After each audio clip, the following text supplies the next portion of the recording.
Hi, my name is Mike Keren, and my favorite thing is cooking shows. Welcome to the Finding Favorites podcast, where we explore your favorite things without using an algorithm. Here's your host, Leah Jones. Hello and welcome to Finding Favorites. I'm your host, Leah Jones. It's Sunday, September 26th, pretty late in the day because I just have been busy and not busy. This afternoon, I had brunch with friends in a sukkah. It's the middle of the holiday Sukkot, which is a Jewish one of our many fall holidays, which involves a lot of nice picnics in Sukkots, which is a type of outdoor temporary dwelling. And mostly I've just been getting ready for tomorrow, which is the big day. Tomorrow is my lumpectomy and sentinel node biopsy. So the breast cancer will be scooped out tomorrow.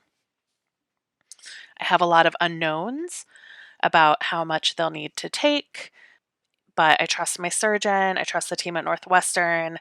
And after essentially, I was diagnosed 3 months ago in June 24th. So I am very relieved to have arrived here. This week on the podcast, I have author Mike Keren. We're talking about cooking shows and his new memoir that comes out next weekend. You can catch him at the bookseller. The book For Funerals, No Marriage, a Memoir comes out on next weekend, October 5th, and he's having an event in Summit, New Jersey. It's a closed event, as you'll hear us talk about, for COVID safety. But on October 7th, 7 p.m. Central Time on Zoom, he is participating in a caregiving memoir panel with the bookseller. That is really exciting. Ben Tanzer, who's a publicist and podcaster, is going to be moderating the panel. I will link to the information on his website. Today I did have to cancel an interview that was supposed to happen today. So hopefully I will have one for you next weekend. We've had our power has been going in and out I don't know if it's in Ravenswood or if it's in my apartment, but I didn't trust that I would have power for a full hour to be able to record an interview this morning because last night the power went out like 5 times. It's a little spooky, but it's not the highest thing on my list of things to deal with. So I hope that you will enjoy this conversation with Mike. I will report back next week about how the old lumpectomy went. I'll get pathology results at the end of the week. They'll restage if they need to. And I don't know. I'm just really grateful for friends and family who have been checking in on me, helping me get ready for all this. Keep enjoying your favorite things, wear your mask, and wash your hands.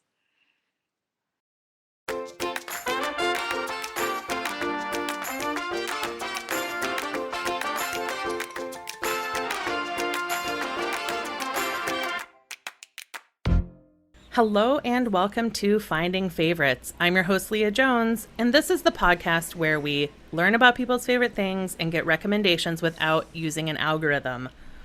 Our fall of author favorites continues. Today I'm with Mike Keren. He is a clinical psychologist on the East Coast, and his new memoir called For Funerals, No Marriage, a Memoir, will be released on October 5th. Mike, how are you doing this afternoon? I'm doing really well, Leah. Thanks for asking. And we were talking before I hit record that you split your time between New Jersey and in the Poconos in Pennsylvania. Correct. What are some of the things you like to do in the Poconos? So I love to sit, turn on my fireplace and watch TV, walk with my dogs, cook, have friends in, entertain. Not too often, but just enough to keep up the mandatory social connections and stuff. So yeah, I've been to the Poconos once. I officiated a wedding at a resort in the Poconos. Ah. Which one do you remember? No idea. I think I flew into, who knows? Probably Allentown or Bethlehem. Allentown, yeah, and then Yeah, drove. Uh, north. Yeah. yeah, it was a stunning venue. My friends were had both gone to grad school in Syracuse, New Uh, York, and then both religious studies majors, getting their PhDs, and decided like the Poconos was a good kind of middle ground for their wedding. And it was just this beautiful, it was just stunning. yeah, good to hear. Yeah. We do have our moments and our places that quite picturesque. Yeah. So you've got your new book coming out in just a little over 2 weeks. Mhm. Is this your first novel? Or it's a memoir, sorry. Is this your first memoir? Yes, it is. It's absolutely my first public creative publication. I write professionally, occasionally haven't in a long time, but um, nobody really reads those. Hopefully, more people will read my memoir. So, Yeah. How did you come to write it? a bit of a tale. I am always looking to do something, and after my mom died, I felt really freed up to do something outrageous, and so I started doing stand-up comedy. And I live Nice. right outside New York, and Yep. so I was doing the open mic scene in New York and such. And um, about a year into it, I developed prostate cancer, and it kind of curtailed the work I was doing and challenged me about doing it. But I came through it, and I kept doing that. But I was already pushing 50 at the time, and I was doing open mics with 18, 19, and 20-year-olds who Yeah. were, homophobic, racist, sexist. I couldn't tolerate it anymore. I just got tired of having to pay the dues. Yep. So I basically stopped doing it and sought a new outlet. And so I started taking writing classes, memoir writing classes. And I intended to write a book about my experience with prostate cancer, but what poured out was this book about caregiving to my parents and Yeah. my in-laws. And I'm not sure exactly why that's what came out rather than the one I was intending. Yeah. I have started the other one, and hopefully that would be my second memoir. But Nice. um, yeah, so that's how Four Funerals came about. Great. I did stand up comedy in my 20s when I first moved to Chicago, so like 2002 to 2004. Hmm. And then when I was 40, I'd had a hysterectomy. I had been laid off from my job. I'd worked in public relations for 15 years and like brand consumer product marketing, which really meant if I went on stage, I couldn't. I mean, I quit doing stand up comedy the first time around because of all the same things you just said. I stood in an alley for 6 hours waiting to audition for Last Comic Standing. It was the first season of Last Comic Standing. And it was sort of this like, in the light of day, are these really the people I want to call my colleagues? Like, I've heard Hmm. the same rape joke 200 times. You keep perfecting it. People perfecting their homophobic jokes, people perfecting their like child rape and molestation jokes. Hmm. And I really was just like, I don't have it in me for these to be my people. Yeah. And then when I was 40, after I'd been laid off and I felt like I wasn't muzzled professionally anymore, because I came up in public relations and marketing at a time where you couldn't say anything negative about about a client's parent company, about a potential client. And so there were just loads of things I couldn't have public Hmm. opinions on. Right. Right.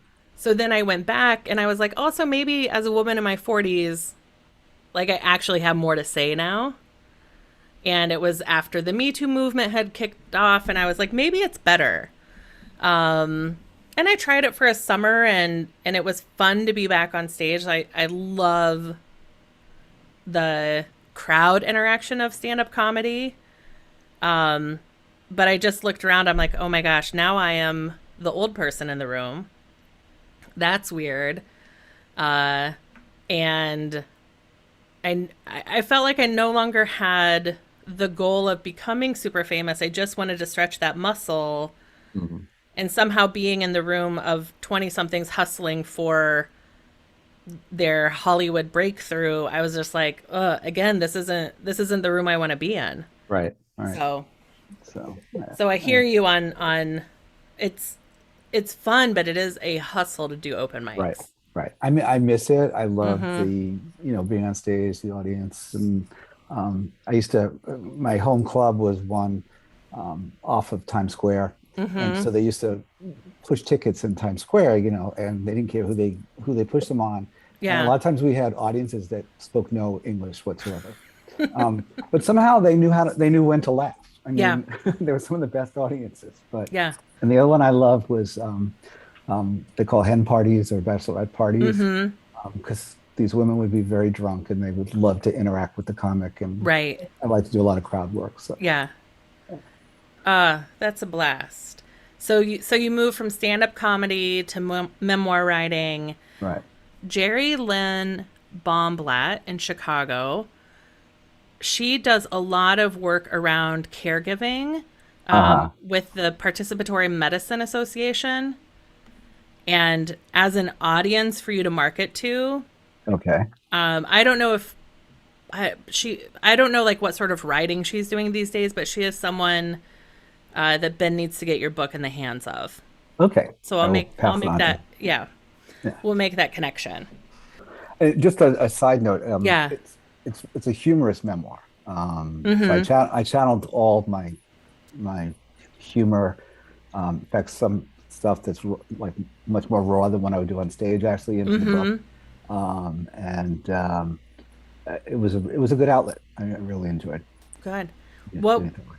what was the timeline from start to finish? So I walked into my first class in 2011, probably this week, like the last week of Mm-hmm. second last week of September. And now it's coming out the first week of October of 2021. So Nice. 10 years and 10 a years. couple of days. So That's so exciting. yeah. Are you is COVID at a level where you're at that you can have an in-person launch of some sort? So I am having it, whether it's okay or not. I made it very clear to my guests that Right. if they were anxious about COVID, then they didn't want to come for that. We also cut back on the number. I mean, I had a list of about 175 people to invite. I had to cut that down. And in some ways, when I get a thank you but no thank you, I'm a little bit relieved because it means there'll be a little bit more social distance in the Mm-hmm. room. But it's been a challenge because a lot of like bookstores are not doing live events. Right. Places, I figured I would do the synagogue circuit and they're not meeting and, you can do some virtual stuff, but these podcasts have really become the number one way to get the word out. And, Right. so, yeah. Yeah. Well, that's exciting. It's and it'll come out in October. And then do you feel like have you started your prostate cancer, or I guess you thought that's what the first book would be about, so you probably have some essays. So I have probably about a third of the first draft written. Mm-hmm. I found COVID not very adaptive to writing, so I Mm-hmm. haven't done much of anything in terms of that. Yeah. I mean, 6 months ago, I started working the PR angle of the Right. book and the launch and things, but um, I've intended to sit down and write and just have it. And the other thing, being a psychologist, the pandemic has sadly been really good for business. Right. And so my caseload has more than doubled over the last, 6, 8 months. And Yeah. I don't have a lot of like mental space for it. Yeah. But I have a writing retreat week planned out for shortly after the book comes out, and I'm going to go up to my heaven on earth in Vermont and Mm. hopefully peel out a good part of the rest of that book. Yeah. So, Nice. I depending on up to where you've listened to my podcast, was diagnosed with breast cancer this summer. I'm aware. Yeah. Yeah. So I've been uh sometimes I'll do a Zoom call with myself while I'm driving Ah, and hit record and just record like whatever it is I'm thinking about that week. And that's my version of taking notes for, I think I want to do a comic book memoir. ah, I have an essay. I guess it's an essay when it's a comic.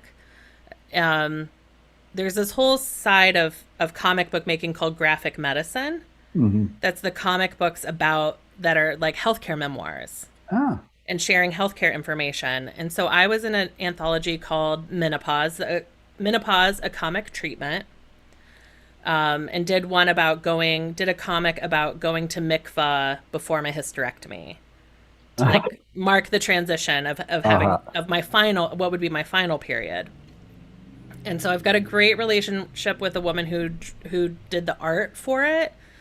So we've been talking about whatever happens in this breast cancer journey I'm on, about turning that into like a bigger graphic memoir.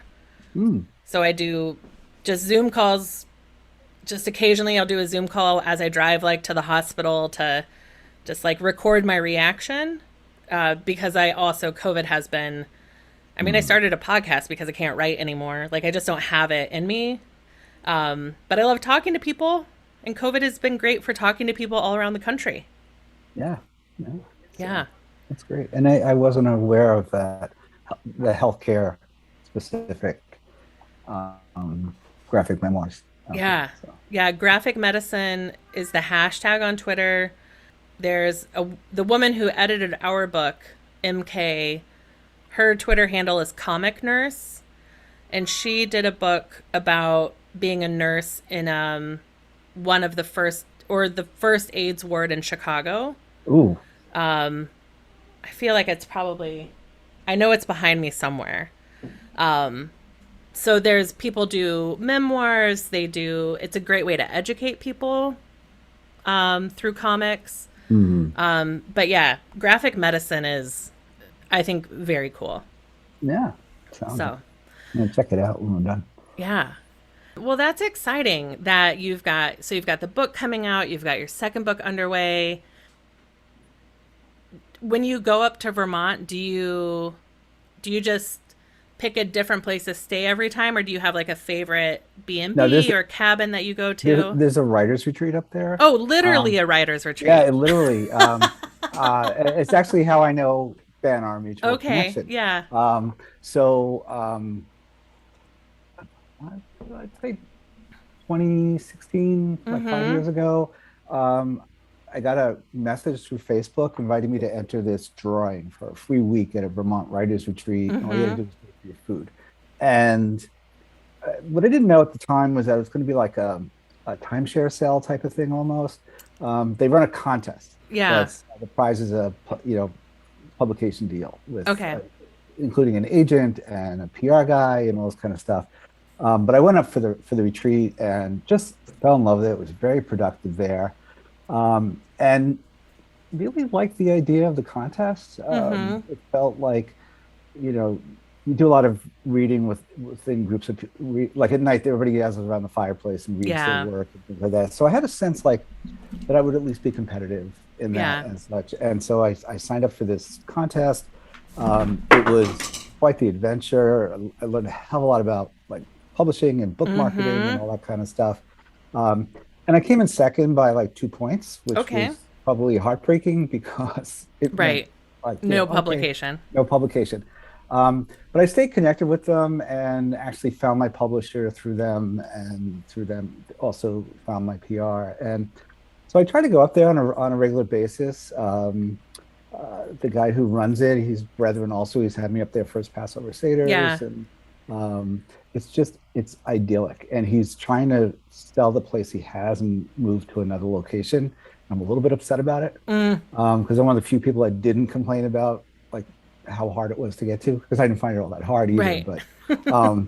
But the road it's on is not fully paved. So Sure. if it's a wet day, or if it's, as they call it up there, mud season, you could have Right. issues and stuff. But Right. and because I had a car, I could always like get out every once in a while. But I love being cut off. I'd be so productive. Yeah. You know. Okay. So you're literally going to the Vermont Writers Literally Retreat. going to Vermont Writers Retreat. Yeah. Oh. Are you gonna road trip it up there? Yeah, yeah. Nice. So my husband's coming with me, and he, like, when I'm writing, he entertains. Well, he's a late sleeper, so I'll get up really early. I'll put 3 or 4 hours in before breakfast. Yeah. And then he'll entertain himself for the afternoon. And then after lunch, we will generally go pick a town and explore the town or something like that. But Oh my gosh, that sounds um, perfect. oh, it is. It is. So Yeah. you should come out there with Ben sometime and Yeah, I'll talk to check him it out. about it. Maybe when I get on the other side of this and I'm ready to turn Right. my Zoom recordings into something. There you go. That'd be Yeah. great. Be perfect. Yeah. Yeah. Yeah. Uh, all I know is the title of the book, which is called Don't Bring Lasagna. Because now I feel bad because I say this all the time, and eventually I'm going to say it to someone who brought me lasagna, and they're going to feel bad. And then I'm going to feel bad. But after, and I'm sure you experience this as a caregiver, people Mhm. bring meals, they want to be helpful. Sometimes they bring meals that are too big for the people you're actually caring for. So I was living alone, had had a hysterectomy, did not have much of an appetite, and 3 days in a row, people brought me lasagnas of increasing sizes. Ooh. And then I was rehospitalized, and when I came back out, I just had a fridge full of rotting lasagna. So Sorry. I'm very sensitive. And now there's this nonprofit call started called like Love Through Lasagna that's all about helping people make lasagnas to take to people. And I'm like, you are my nemesis. It's a great title. The only actually people weren't feeding me during my caregiving days No? as much, but when I was sitting Shiva, I got three fruit bouquets, Right. and quite frankly, my refrigerator I couldn't fit one of them in without taking Right. it apart. So like everybody leaves at like 9:30, 10 o'clock. You're exhausted, and we spent that night pulling apart these like bouquets because Right. we had to put all the fruit into bowls in order to get it into the refrigerator. So it was like I was like, no more bouquets, Yeah. please. Yeah. So yeah, Right. One is fine if it arrives early and people right, actually eat it. But yeah, three is too many. absolutely, Yeah. absolutely. That's why when I go to Shiva's, I am the person who brings toilet paper Hmm. because you've got extra people using your bathroom and maybe you didn't have time to buy extra TP. I'll bring Ziploc bags. I'll bring aluminum foil because it's so many people in and out of your house and they're using your paper goods and bringing more food is not generally actually going to be helpful. Hmm. So, I mean, now everybody can't bring paper goods because then you need some food at a Shiva. Right. But I try to bring those things that you just all of a sudden find out like whatever you had in the house has been used up on day one. So, And now we all have closets full of toilet paper left over from the yeah. pandemic, right? So that's what. Yes. I do.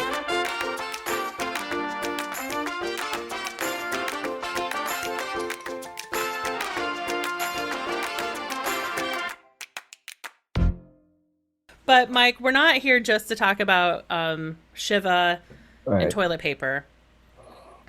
We're here to talk about one of your favorite things, and you said that is cooking shows. That's right. That's right, Leah. Actually, it does actually pertain a little bit to the book because I learned to cook from my mom, and it's one of the things that she left me. My mom was a pretty basic cook. She was a good cook, but a basic cook. And I spent a lot of time alone as a kid. I was fat. I was bullied. And these shows became my friends. So I grew up on Julia Child, Graham Kerr, the audience that hopefully they know these names, Yeah, but if not, well, Julia Child, I think the whole world knows. yeah, Graham Kerr had a show called The Galloping Gourmet, and I didn't understand all of it at the time because he had a lot of sexual innuendos and stuff and things like that. But it was part travelogue and part cooking show. And yeah, um, Jeff Smith, who later lost his career in a sex scandal, and Jacques Pepin, who was one of Julia Child's students.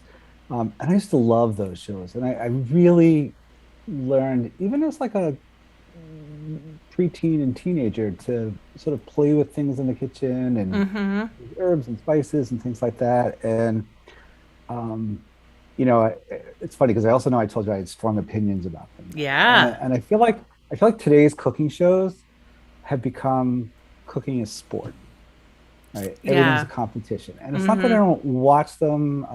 I've watched every season of Top Chef. And nothing happens in my house when there's a new episode of The Great British Bake Off. Right. So, but those shows that taught you how to cook, they're so hard to find these days. They Maybe, really are. yeah, maybe Rachel Ray, but Mm-hmm. you have to be able to deal with her sweetness. Right. And I always feel like I'm developing diabetes when I watch her. So, Yeah, they are so often an impossible task in an artificially short timeline. right, right. That's like what So, cooking shows are today. right. And I have to say, I think Top Chef answered one of my big complaints when they had Top Chef Masters, because I used to say, well, no professional chef is going to try to make this meal in that amount of time or set up a Right. restaurant in 2 days or whatever it is.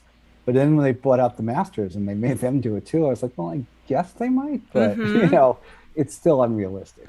Yeah. So, yeah. Do you have some favorite go-to recipes now that you specifically learned from a TV show? Ooh. Um, I don't know because I don't cook so much from recipes. Okay.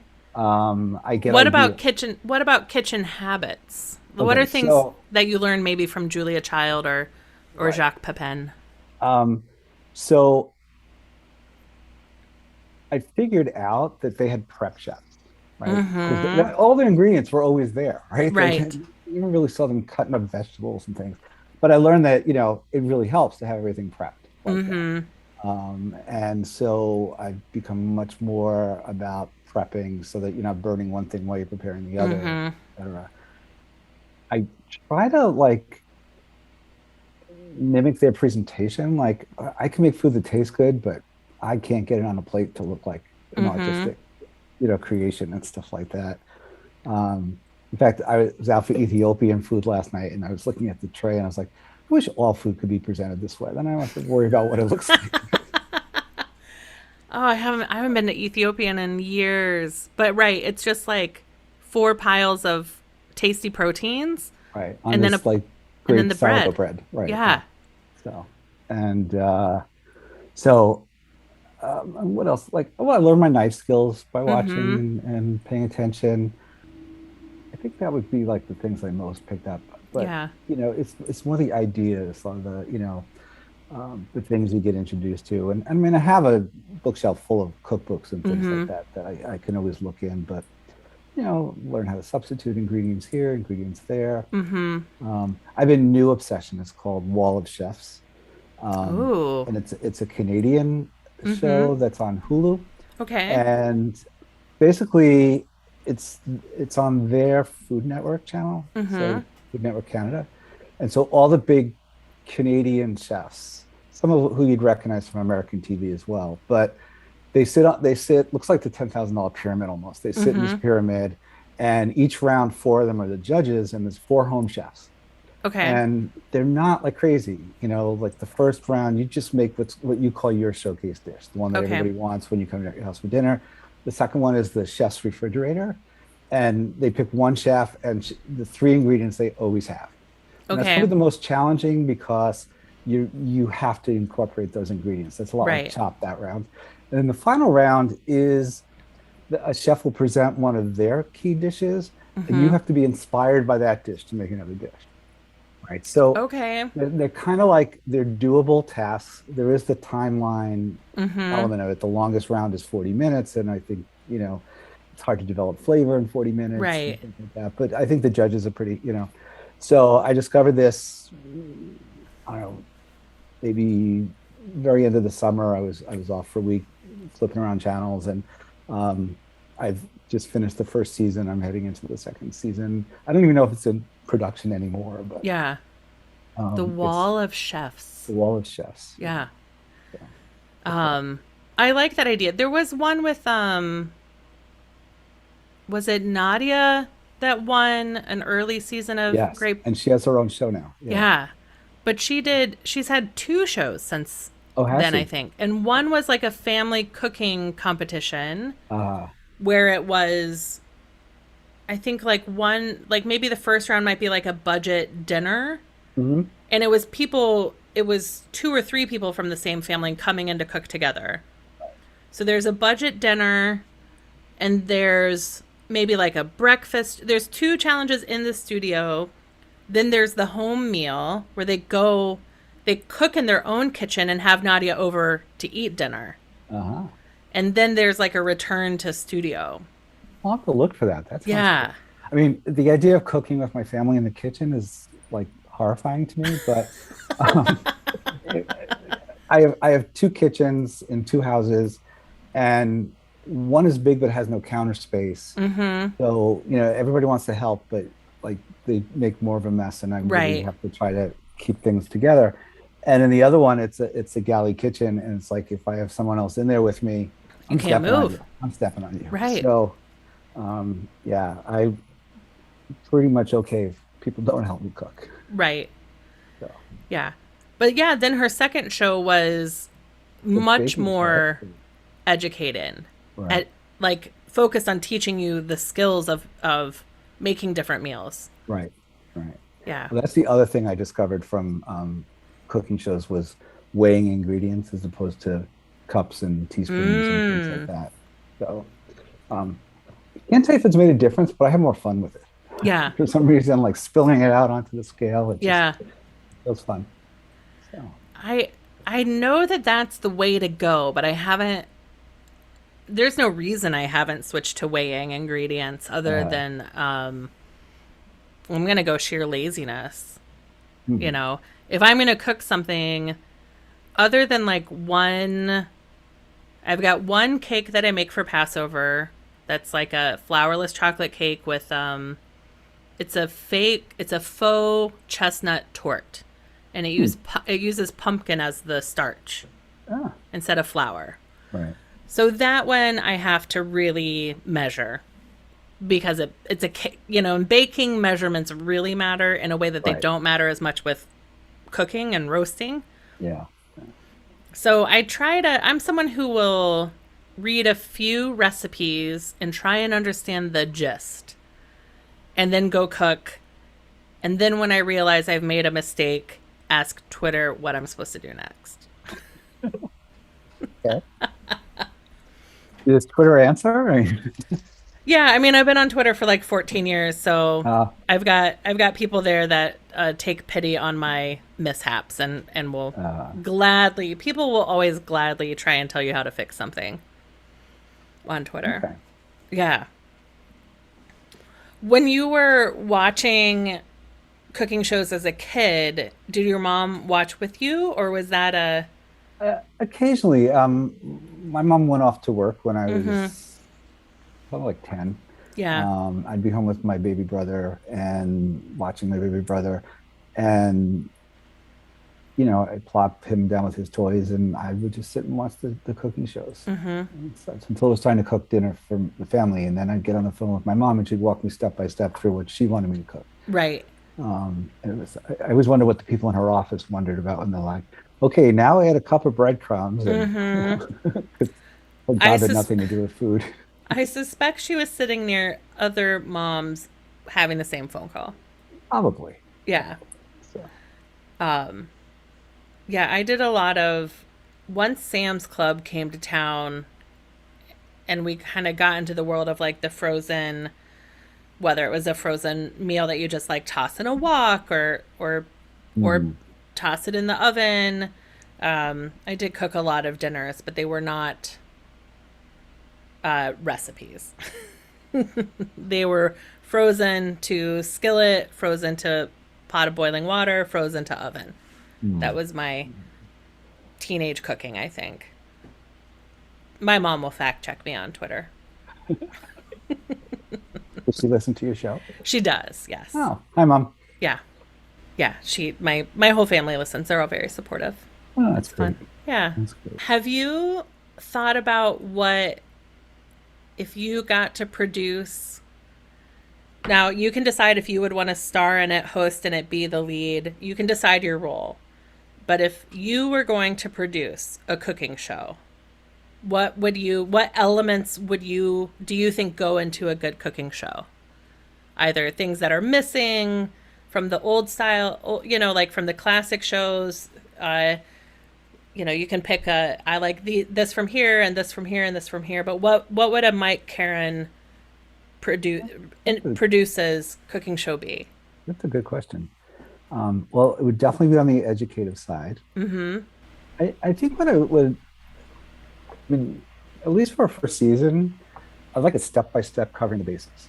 Okay. Like if you like look at cooking schools, they have like the 8-week basics of cooking, how to boil water, how to cut a potato, that kind of thing, knife skills, that kind of stuff. And then maybe build from there. Like have guest chefs come in, teach people how to make like good food that they can make at home, but like have a theme each year, like, entertaining or family dinner or this, that, or the other thing. And it would be nice if it was in front of a live audience. Yeah. And then it would be nice if you could sit down with some of the audience members to eat it. That's something the Galloping Gourmet used to do. They used to bring somebody down from the audience to try the food. And I always wanted, never saw it, but I always wondered what would happen if the person didn't like the dish. Right. I'm sure there's a reason you didn't see those reactions. Well, that's called editing. So, but so I had not. That's a good question because I had not really thought of it before. But I think I'd like to go back to the educating type of cooking show. Yeah. I have you listened to the podcast Home Cooking with Rishikesh Kirway and Samin Nosrat? No. So she is the chef behind Salt, Fat, Acid, Heat. Okay. The documentary on Netflix. Right. So and Rishi his podcasts are Song Exploder, which then became a Netflix show, and West Wing Weekly with Josh Malina. So when quarantine started in 2020, they did it was supposed to be a limited 4-episode podcast because that's when we thought lockdown was going to be a month. Right. Where they were answering people's home cooking questions. Everybody went out and bought beans, but then a lot of people didn't know how to cook with beans. So they did one whole episode about beans. And so they would take caller questions about, like, I've overbought on this staple and I don't know what to do. Yeah. And then they would also do kind of like recipe investigation or family people who had a memory of a recipe they used to make in their family and they remembered parts of it, or they got the ingredient list from their grandma and it didn't have the instructions. So like, and she would do the research and help people like recreate these family recipes. Well, that's a great idea. Yeah. And it went on to become at least 20 episodes, if not more. They kept coming back and doing more episodes because I think she could do Salt, Fat, Acid, Heat was such a beautiful documentary. And I certainly learned about concepts, and it's a beautiful cookbook that you're kind of meant to read from start to finish as almost a textbook. So I would love to see her have a cooking show that goes through the basics and like what you were talking about, knife skills, roasting skills. Like I did, I had a CSA last summer. I got it from the farm, from one of the local farms. And I found it to be kind of a relentless onslaught of vegetables that I didn't know how to cook. So eventually I was like, roast everything, which is pretty effective. But I wish I could have been more thoughtful in my approach to that onslaught of vegetables. It's interesting. Right before we got on, I was at the farmer's market, and there was a woman who had these like spice mixes and things like that. And every single one of them, she gave out a recipe. Oh, nice. Like, here's how you might use it. And then I signed up for her mailing list because she sends out a recipe a week. Oh. Use her products and things like that. And I have so many stacks of recipes that I don't know if I'll ever get to. I mean, one of the things, I'm a cookie addict. And it doesn't go well with my gastric sleeve, but because unfortunately it's like the one food I can eat that doesn't get caught up in there, like it doesn't signal me stop eating, right? So and my partner's not Jewish, so we do both Hanukkah and Christmas and stuff. So I'm into the Christmas cookies. Yeah. Right? And I will start in October buying like the Good Housekeeping Christmas cookie issue and Better Homes and Gardens Christmas cookie issue and stuff. And by the time I'm ready to start baking, I've got like 60, 70 recipes. And I can only bake 4 or 5 varieties. Right. Right. So it's like then it's like, okay, and I buy the ingredients for all of them. That's the bad part, right? Because I'm only gonna bake 4 or 5 of them. Right. So I've got like more different like flavorings and types of chips and things like that in my pantry. It's like, they're probably a lot of them are out of date at this point. Right. I bought them for things that there was no way I could ever make. Right. What are some of your favorite from years past of cookies that you've made for Christmas? So there's this little log that's got like fall spices like nutmeg and cinnamon in it. And then it has like and I'm not a frosted cookie fan, but this is incredible. It's like a brown butter rum frosting. And, it's like a 2-bite cookie. Very easy because you're just basically rolling the snake and chop, chop, chop, chop. Yeah. But they're delicious, and I'll make a double or triple batch because I just love to have those past the holidays. And then and I don't make them a lot because it's really time intensive. I love rainbow cookies. Okay. And I'll make my own. But I'll experiment with like the jam in them. Like most people will use raspberry or apricot, and I'll, whatever flavor I can find. And I've actually had people go, "You used the wrong jam." I'm like, "No, I didn't. I don't want to use something different." Right. Like, I'm sorry if you're offended, but right. It's like, how often do you get one with banana jam in it? Because how often do you see banana jam? Right. I saw it once and bought a jar, and I've never seen it again. And I'm trying to remember where I found it. So I've never heard of banana jam. It's actually good. Actually, I made a chocolate thumbprint that I filled with that, and then topped with like a fudge topping. Oh, that sounds delicious. It was like a non-dieter's dream. So. Yeah, my sister does the thumbprint cookie that's like essentially like peanut butter with a Hershey's Kiss in the middle. It might just be like peanut butter and brown sugar, essentially, I think. I'm not allergic to peanuts, but they give me gastric distress. Just when I was a kid, I projectile vomited after eating a peanut butter and jelly sandwich. So I stay away from peanuts. Not on your list. And it kills my husband because those are his favorite cookies. And I'm like, yep, you can bake them yourself and keep them sealed in another room. But, it's not part of our agreement. Not part of my repertoire. Yeah. So any other nut, I'll deal with, but peanuts.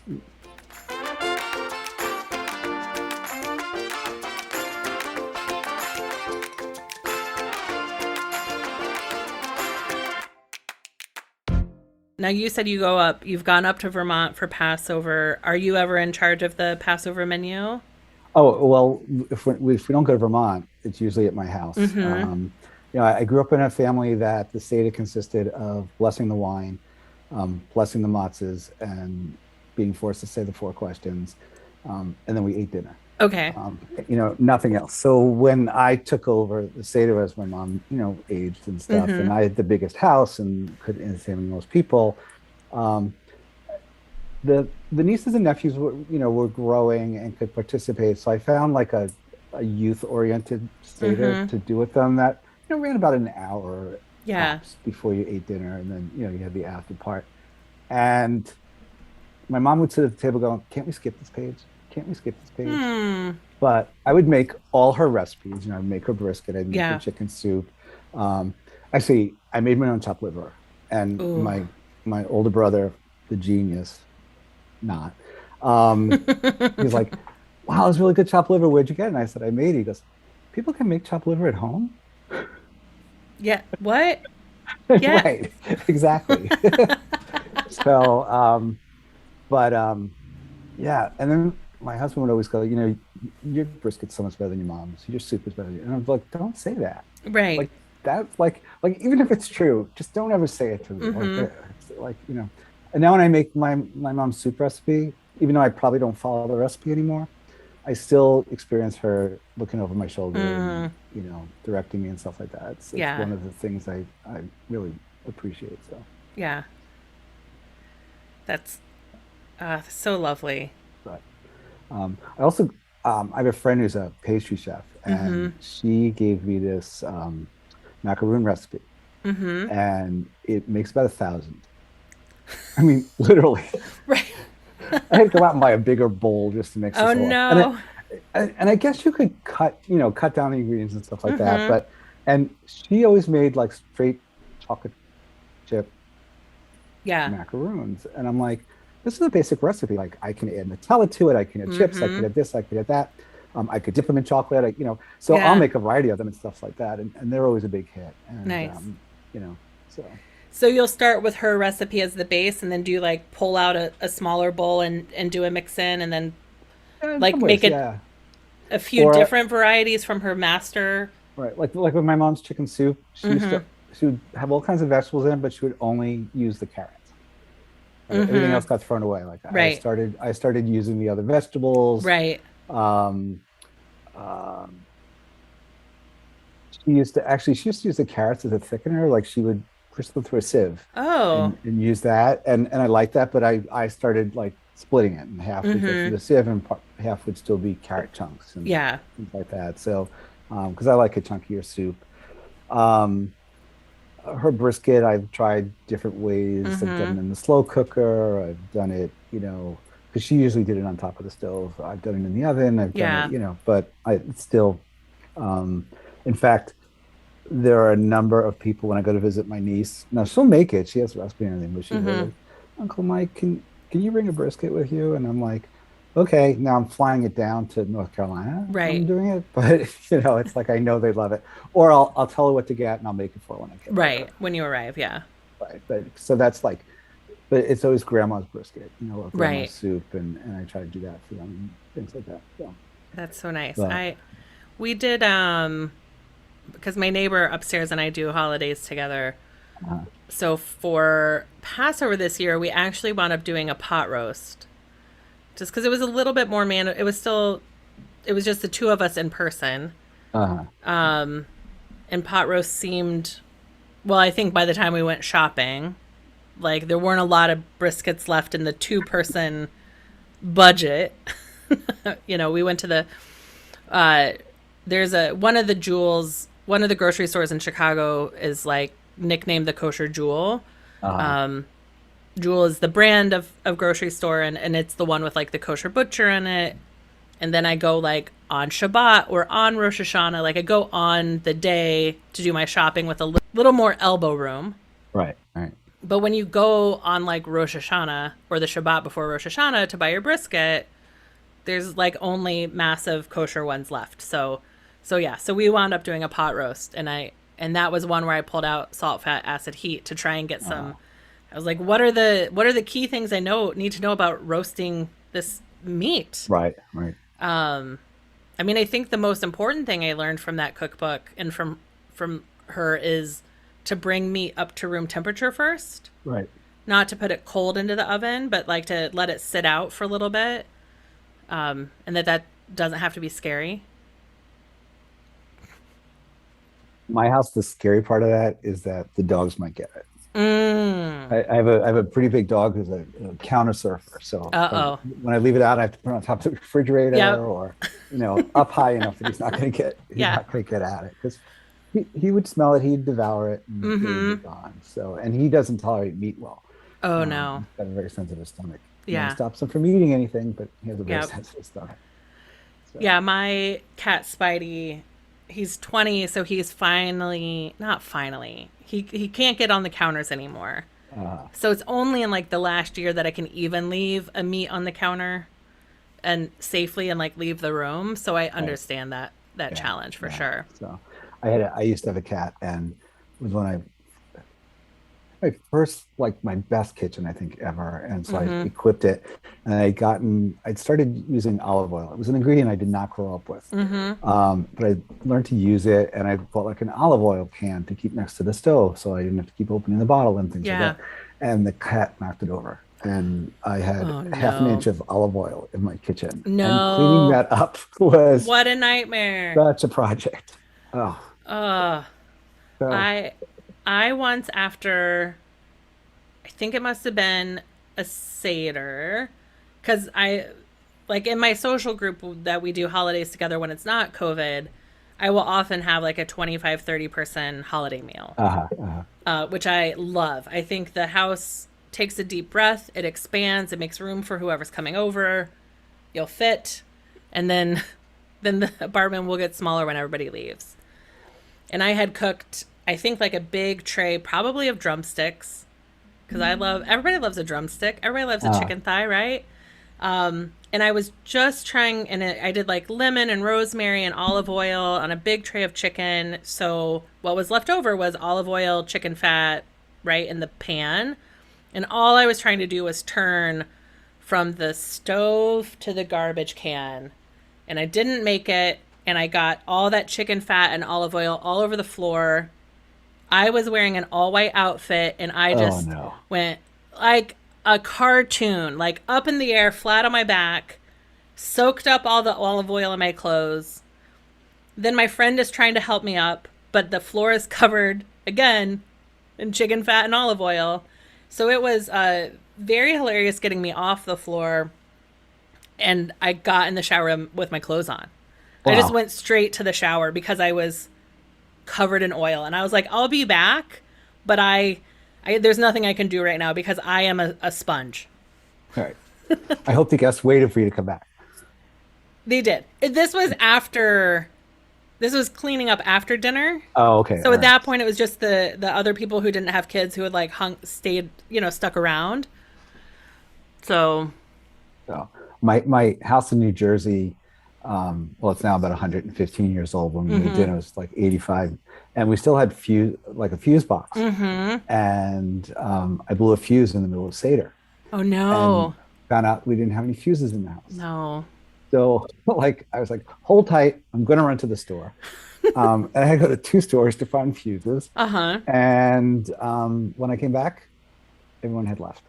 No. Yeah, it was sort of like at the point where like you're getting to the second part of the Haggadah, like the songs and things like that. Right. And dessert. So they all took their dessert to go, and when I came back, they were gone. I was just like, I can't believe they did this to me. Ah. One of the more memorable events. That one, and then the one that my husband and I had like a down and out dragon fight over something, and like he went upstairs and sulked and didn't join us for the rest of the Seder. And Oh, everybody no. else was like, can we eat really fast and get out of here so we can finish the fight? So We're feeling the tension of the 10 plagues. We would like to leave now. exactly. I'm surprised that that wasn't one of the plagues, Right? couples arguments. Because, Right? like, I suspect there were some couple arguments in the Exodus. oh, I bet. I'm Yeah. sure. Yeah. Yeah. Our biggest Christmas mishap, because I converted to Judaism in my 20s, so I've got a lot of good Christmas stories, was a Christmas. My grandparents retired to Texas, and my grandfather was a wonderful cook. Like, he made an outstanding gumbo. Like, he was a great cook. And had been a chemist. And one winter, and this is on coastal Texas coast, like near Corpus Christi, near Galveston, hot, humid Texas winter. And he decided to age the beef on his own that year. And so he left it in the garage, aging, on top of the freezer. And every time my parents would walk by, they would put the green tinged beef back in the refrigerator. And every time my grandpa would go outside, he'd put it back on the top of the freezer in the garage. Just letting it, he called it aging, but it was just rotting beef in the garage. And he cooked it, and he served it, and we just kind of all whispered to each other, don't eat the beef. Grandpa's been aging it in the garage. You'll get sick. Maybe you put it on your plate, but you didn't eat it. And word got to everyone but one guest, and it did not go well for her. Oh no. Yeah. That was like a legendary Christmas in our family, was my parents battling, like every adult battling my grandpa to try and put the beef back in the refrigerator, because you don't dry age beef in a garage in Texas. Right. You Too know? hot. Too hot. Yeah. So the story reminds me of the old Little Rascals where the milk went bad. Don't drink the milk. Why? It's soured. You know, don't need to be. Why? Grandpa aged it.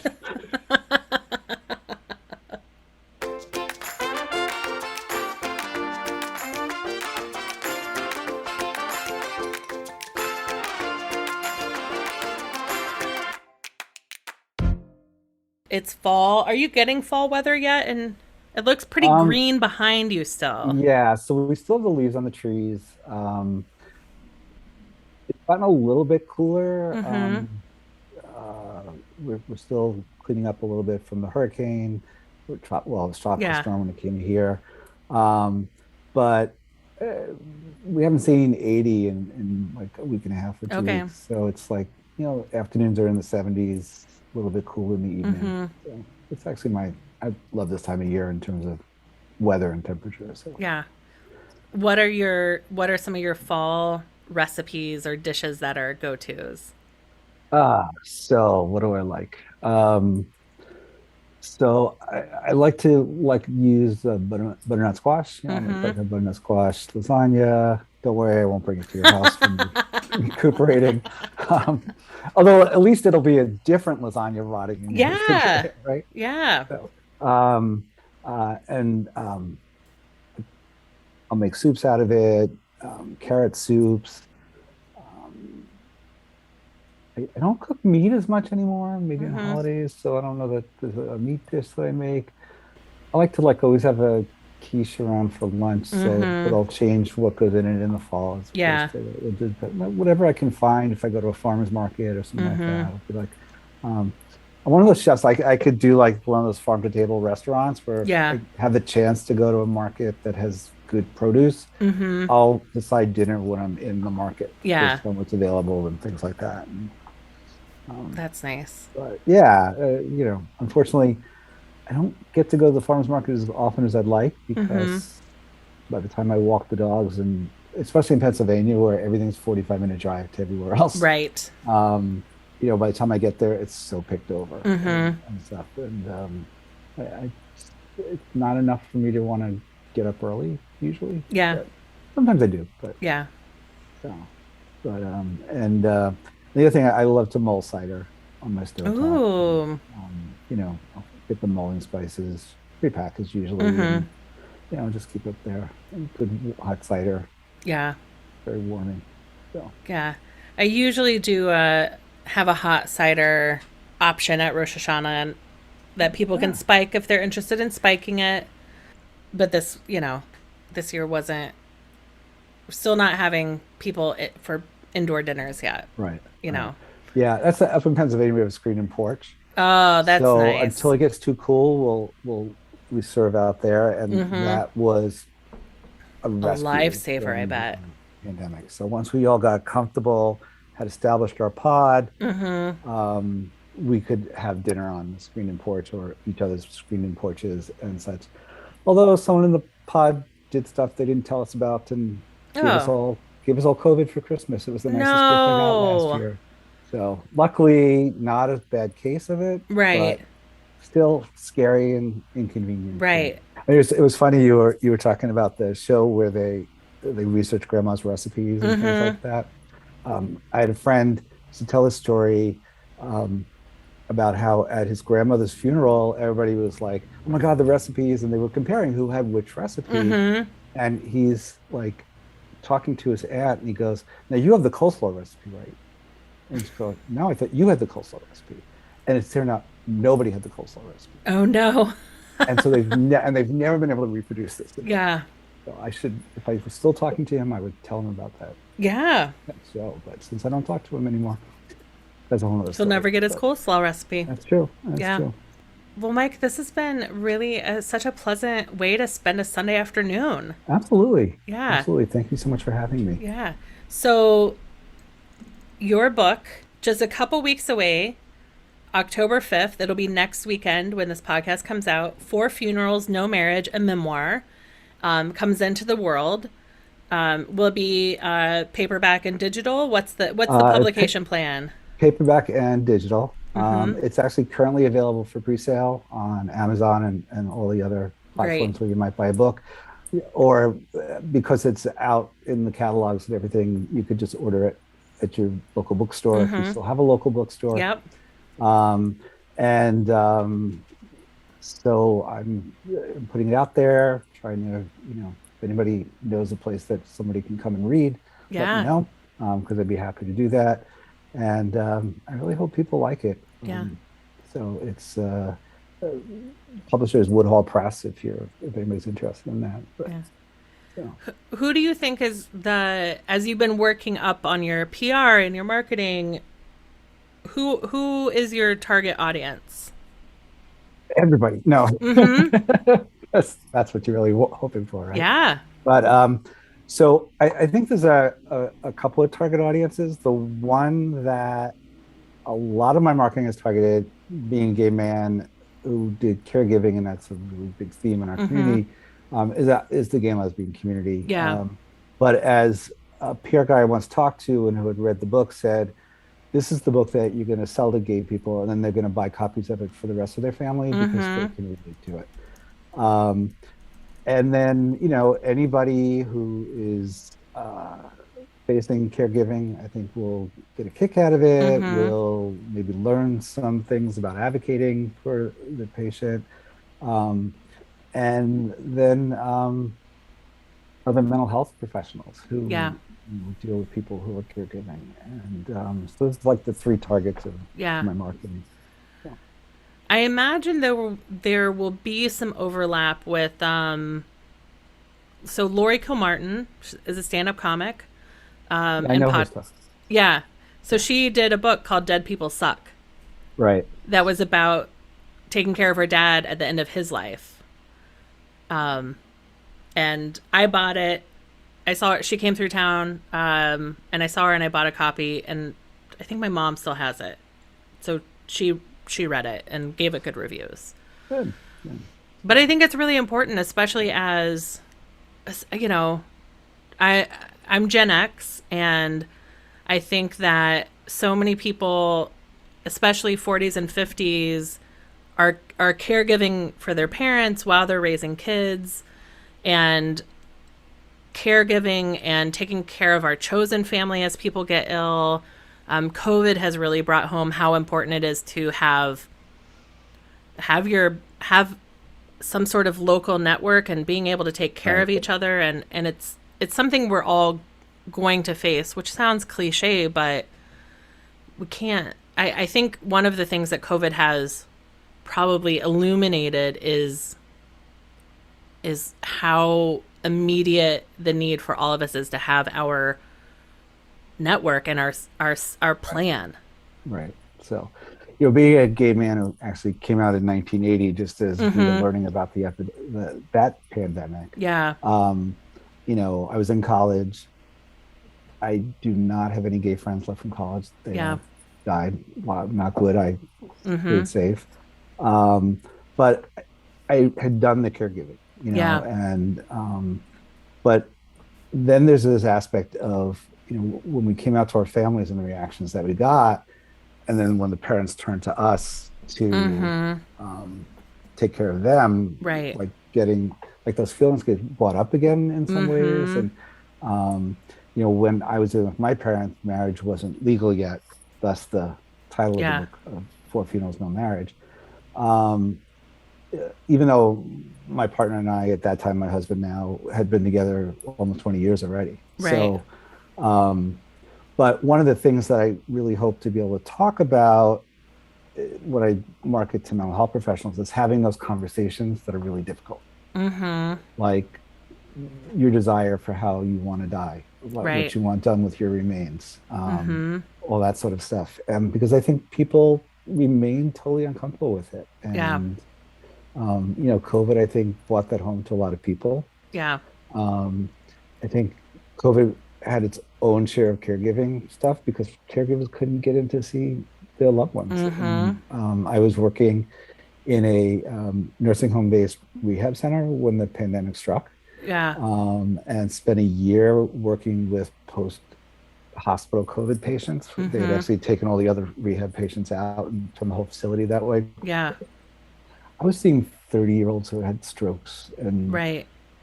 lost all kinds of functioning and stuff. It was really sad. And I get really crazed with, a lot of the politics around this pandemic too. So, not that we can get into that today, but Do you think we kept it too hidden?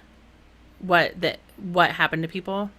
Like people were like, people, the media talked about the statistics of people who died, but do right. you think we kept too hidden the stories of people who survived?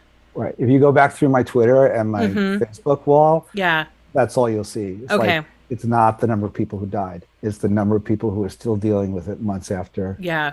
having, gotten rid of the virus, but, Yeah. have all this. Because I think there's going to be a lot of long-term care issues that come out of this Right. pandemic that we are not prepared for, that we've not done any like anticipatory planning for. And, it's, I don't know, in some ways, sometimes I would leave my job and think, maybe the ones who died were lucky because they don't have to deal with this stuff. Now, that's kind of I know, a warped way to say it, but, being a psychologist, I fear brain injury more than anything in the world. Yeah. So when I would have these patients, I would just be like, oh, please don't let that happen to me. Yeah. So, but yeah, I think you're right though. I think if there had been a lot more emphasis on what it was like to be sick and what the after results can be, as opposed to how many people were dying, which Right. was a tragedy. I mean, not to belittle that Yeah. part of it, but Right. I think people might have gotten more frightened and been more responsive Yeah. to what needed to happen. Yeah. Because it's part of how, it's part of how the Vietnam War ended, was they put it on TV and people had to see what Right. what was really happening. And when you're able to keep it at arm's length, I'm a white privileged person who lives in a city with a high vaccination rate. So, I had an uncle in his 80s who died of COVID, but also who had esophageal cancer and prostate cancer and was a widower. And for him, the isolation was killing him. And so we went to a diner, and caught COVID and a couple weeks later was gone. But, I'm sorry. when they released that 1 in 500 number, it's, that's such a gross, in some communities, it was, 1 in 300.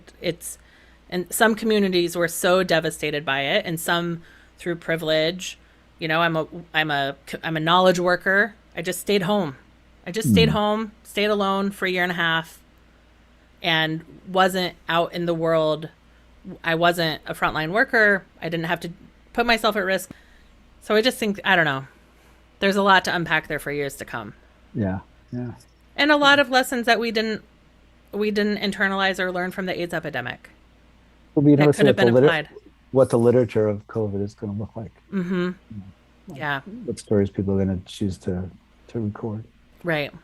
Well, Mike, I'm excited for your book to come out, for people to get their hands on it, and for you to be able to travel or virtually meet with groups across the country. What an exciting time. So, well, thank you.